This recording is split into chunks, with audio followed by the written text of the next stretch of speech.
लौट कर आओगे ना रानी खेत में उस शाम, जब सूरज धीरे धीरे को हस्त हो रहा था और आसमान में हल्की लालिमा बिखरी हुई थी।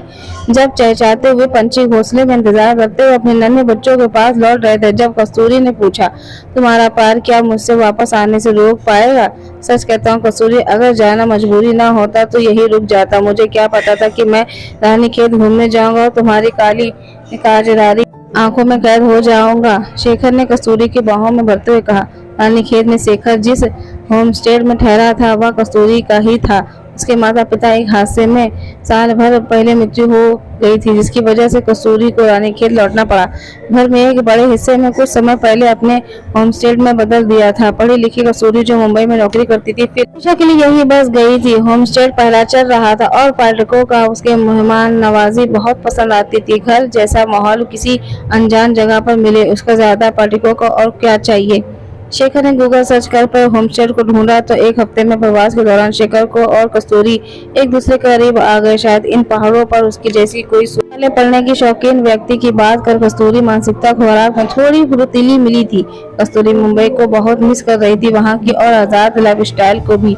शेखर और वह मुंबई की खूब बातें करते, शाम के साथ घूमने निकल जाते। कस्तूरी के अकेलेपन में को शेखर ने जैसे भर दिया था और एक दिन उसके बीच में नजदीकियों ने सारी दीवारें गिरा दी। कस्तूरी मन के साथ साथ तन भी शेखर के समर्पित कर दिया था। उसके जैसे आजाद ख्यालों की लड़की के मन की शारीरिक विशेषता बनाने को लेकर कोई वर्जना भी नहीं थी।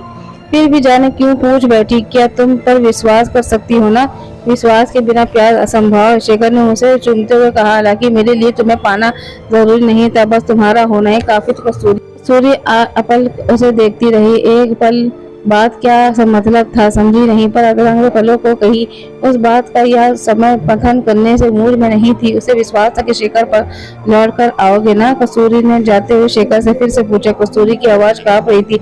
स्त्री चाहे कितनी भी पढ़ी लिखी और बोल्ड क्यों न हो, पर प्यार के उड़ते ही न जाने कैसे भावुक हो जाती है। को मैं कोई और दुष्कर नहीं जो तुम्हें भूल जाऊं। अच्छा है मैं तुम्हें कोई अंगूठी नहीं पहनाई, शकुंतला नहीं जो तुम्हारी परीक्षा के वर्षों गुजार दूंगी। नहीं लौटे, नहीं कोई संपर्क किया तो मैं चली जाऊंगी याद दिलाने। रोऊंगी नहीं, गिड़गिड़ाऊंगी नहीं, भी कहीं तो अपना लूं। अपना प्यार का प्रतिदान भी नहीं मांगूंगी और जवाब जरूर मांगूंगी। या कोई दूसरी शकुंतला का जमाना तो नहीं है कि संदेश पहुंचाने में बरसों लग जाए। झटपट फोन आया, मैसेज कर सकते हैं। कोई फिक्र करती हो तो जल्दी बता देना, वरना तुम पहुंच जाना मुंबई। विदा लेते हुए शेखर ने कहा। फोन पर बात होती थी रोज, उनकी मैसेज पर आदान प्रदान भी। एक महीना इसी तरह बीत गया। धीरे धीरे फोन कम हुए, फिर मैसेज बहुत बिजी चल रहा था। कभी मैसेज आता तो कभी बहुत बीमार था। पापा पर बिजनेसमैन से बहुत घाटा हो गया था, बहुत परेशान हूँ, जल्दी ही आता हूँ। कस्तूरी समझ गई कि शेखर दुर्दय से बन चुका है। वह याद तो है पर भुला रहा है। उसे वह नए जमाने का दुर्यशन था। उसकी स्थिति लोभ नहीं होती जो जानबूझकर याद नहीं रखा चाहता। शकुंतला को और उसके घर का पता गलत था। मोबाइल स्विच ऑफ था और वहाँ काम करता था। उसका पता कस्तूरी को नहीं था क्योंकि वह तो एक फ्रीलांस फोटोग्राफ था। उसका यानी सब झूठ था। शेखर के साथ बताए पलों को सोचती तो कस्तूरी को नहीं होता कि उसका प्यार फरेब है। शेखर की आंखों में उसे प्यार झलकता दिखा था। फिर भूल कस्तूरी से ही हुई है क्या? कुछ दिन बिताने वाले पार्टिकर के प्यार में भूल उसने कुछ समाचार पत्रों को पत्रिकाओं के ऑफिस में संपर्क दिए। शेखर अपनी फोटो अखबारों और पत्रिकाओं को देता था।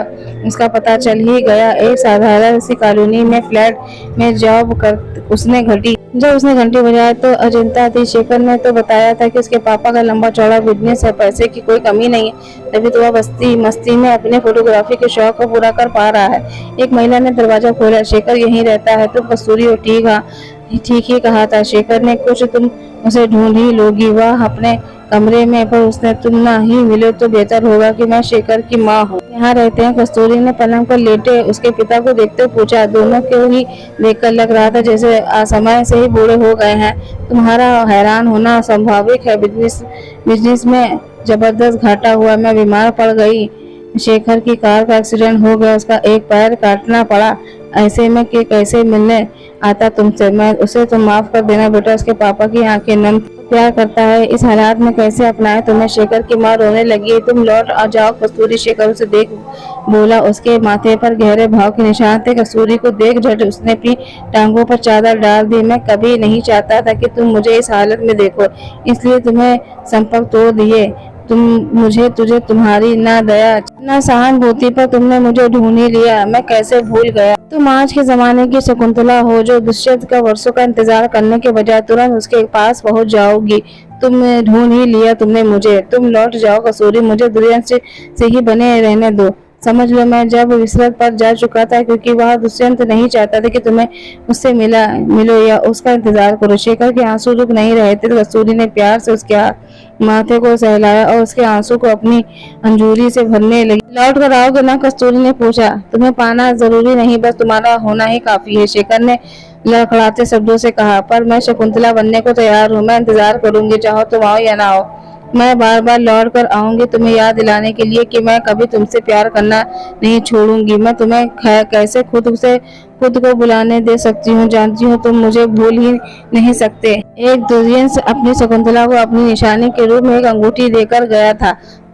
आज यह शकुंतला तुम्हें एक निशानी देकर जा रही। कहते हुए कस्तूरी ने अपनी उंगली से अंगूठी उतार कर शेखर की उंगली में पहना दी। तो दोस्तों, स्टोरी अच्छी लगे तो प्लीज लाइक, सब्सक्राइब और शेयर करिएगा।